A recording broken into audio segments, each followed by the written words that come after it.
We are going to talk about the people, the native people that lived in the Southwest Desert. A couple of these things, or really a lot of the things we're going to talk about in here, are going to sound really similar to the Anasazi group that we talked about. And the Anasazi were actually like the ancestors or the people that came before the people that we're going to talk about here in the Southwest. So if you remember when we did the Southwest region, it was just those 4 states, obviously in the South and the West of the United States, but also in parts of Mexico. So just all over in the southwest area of North America. So let's get started, and we'll stop and discuss every once in a while. In the Southwest, the people were called Pueblos, which were descendants of the ancient Anasazi people, or Ancient Ones. The name Pueblo is a Spanish term for town or village. Therefore, Pueblo wasn't a tribe name, it was a village name.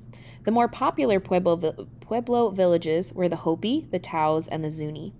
Unlike the Iroquois League, who had a similar language, the different Pueblo villages did not share the same language. Following in the footsteps of their ancestors, each Pueblo village had its own government. The clans within the villages would choose a leader to represent them on the village council. Then, when many villages needed to meet for larger issues at a tribal council, each village chose a representative to speak for them in order for each village to have a voice in the decisions.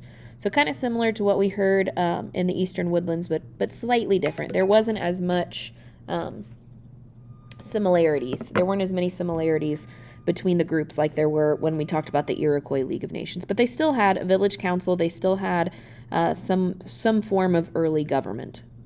The Southwest region did not have many natural resources for survival. So now we're switching. The Eastern Woodlands had tons of natural resources. The Southwest, not so much. The land was dry and arid, lacking trees and rivers. They often suffered from periods of droughts. We talked about droughts before. To help with their hardships, Pueblo people were creative in ways to get water to their crops. They would sometimes go to the top of a snowy hill and roll giant snowballs down to the crop areas.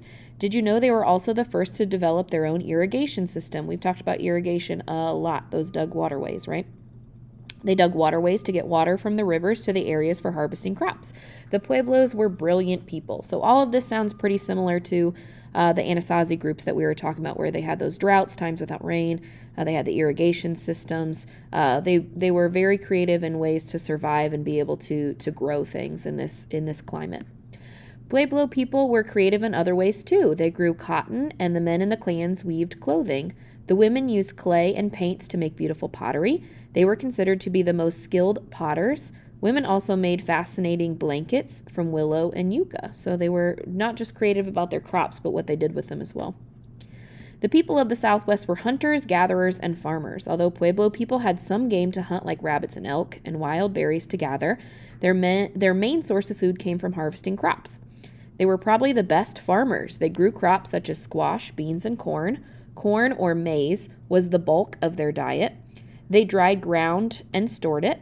They grew over 24 different varieties of corn, with yellow and blue being the most popular. I don't know if you ever knew that there was blue corn. A person was designated as a sun watcher to let the farmers know when to plant and harvest crops. So if you remember when we talked about the other groups that had the calendar, this was kind of like an early start to that as well. They watched the sun to know what time of year it was and when it made the most sense for them to plant their crops. Most of the Southwest people lived in villages called pueblos. So not only were they called the Pueblo people, but the villages that they lived in were the pueblos too. These were multi-story houses made of adobe, clay, and straw baked into hard bricks. And if we look up here, this is kind of what we're talking about, the kind of homes. We talked about that with the Anasazi too. So they used that clay.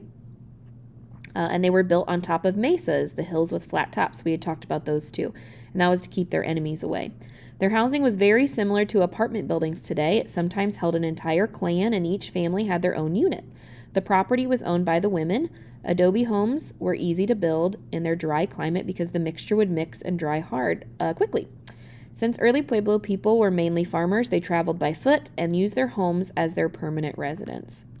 Like all native tribes, the Southwest people had many beliefs and customs. The Hopis would have snake dances. They used poisonous and non-poisonous snakes, but it wasn't to worship them. This was a ceremony to worship ancestors and to bring rain for a good harvest. Ceremonies and other special meetings were held in secret underground rooms called kivas. They were dug under each house, so kind of like little basements where they would perform secret meetings. Some ceremonies used kachina dolls to help teach their religion to children in the clans. The dolls were made to represent different spirits they worshipped, and oftentimes the men would dress up like these dolls while they chanted and danced. So if you think of maybe even like when you were younger, maybe some of your teachers used certain things to kind of stand out. I even remember when I was little, they had ABC dolls. So for every letter, there was a doll that they used to kind of help us to remember. So that was kind of what the Kachina dolls were too, was to help teach their religion and their beliefs to the children in the clans. So what you're going to do now is you're going to go to the next page and you're going to get a refresh on context clues. And then you're going to do a context clues assignment with the reading that we just did.